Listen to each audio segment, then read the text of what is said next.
Joining me now, Sourabh Gupta, the Senior Asia-Pacific International Relations Policy Specialist at the Institute for China-American Studies. Welcome back to the show. Thank you. So what do you make of this overture by Moon Jae-in, and how significant would new military talks be for these two countries? It would be very significant, and the proposals that Moon Jae-in laid out in Berlin are very, very welcome. It's important to note, though, that many of these items which they're talking about have been broached by Moon Jae-in, not just in that address in Berlin, but have also been there as part of quiet discussion among the allies itself. When Xi Jinping was out here in April, President Trump asked him to communicate certain assurances on to North Korea. Moon Jae-in is providing those very same assurances to North Korea. There's overlap with China's outreach strategy, which it has suggested. So there are a lot of feelers moving that are underway. The important point out here is that for the first time, words are sought to be translated into action, and that, I think, is very, very significant. This is something Moon Jae-in has been talking about even before he became president. On the campaign trail, he was wanting to, deal in diplomacy with the DPRK.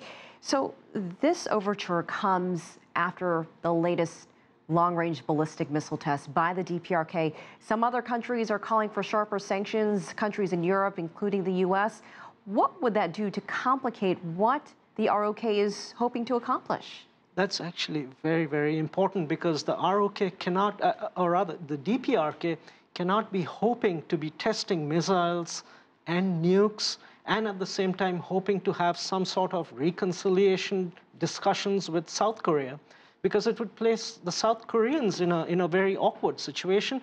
And not just an awkward situation. Moon Jae-in is not just going to have the political capital to pursue any form of rapprochement if North Korea behaves like that. It's important, and it's, again, useful to understand that North Korea's official media has editorialized on Moon Jae-in and has, I would say, given a qualitative welcome to this, which is unique. It has not given a welcome to anything so far by any of the other parties. So there is hope going forward, and the North Koreans themselves have said that the political and military standoff at the military demarcation line needs to be eased. That's what they've said in the editorial. And so this gels with what President Moon is trying to do. And so there's some hopes that North Korea, too, might help create that facilitative environment in which these talks can progress. There are reports that Kim Jong-un had proposed talks about a year ago under the former president of the ROK, Park Geun-hye. What will it take to actually bring this to fruition? This proposal is for these talks to happen in just a few days. Can anything happen that quickly? I wouldn't discount against it.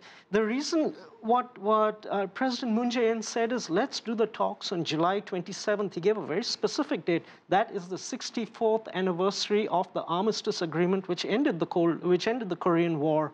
But that it has just stayed at that point, and there is no peace agreement. So he's trying to use that symbolic moment to move forward.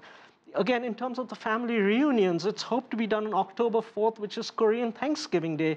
And President Moon is going one step forward and saying, even if North is not ready, we are ready to accept them, not just at reunions, but also they go to their hometowns and visit ancestral graves.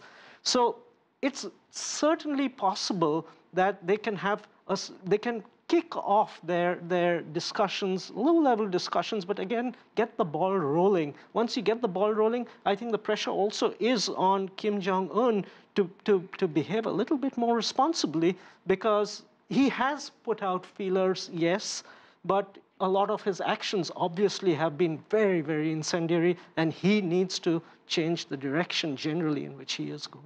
And really, when it comes down to it, if they have military talks, does that put a stop or postpone any kind of missile testing that could be on the schedule to happen in the next few months? We would hope so. There might be short-range ballistic missiles which he might fire, but anything which has medium range or an intermediate range or anything more would be an absolute no-no. Of course, a nuclear test would demolish this process.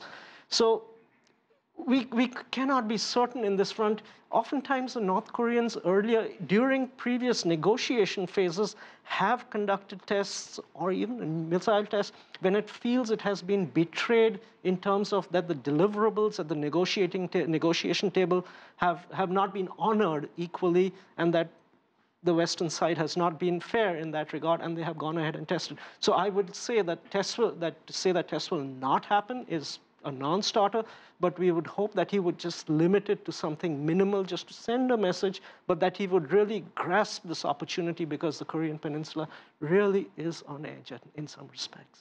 All right, Sourabh Gupta, we appreciate it as always. Thank you so much. Thank you.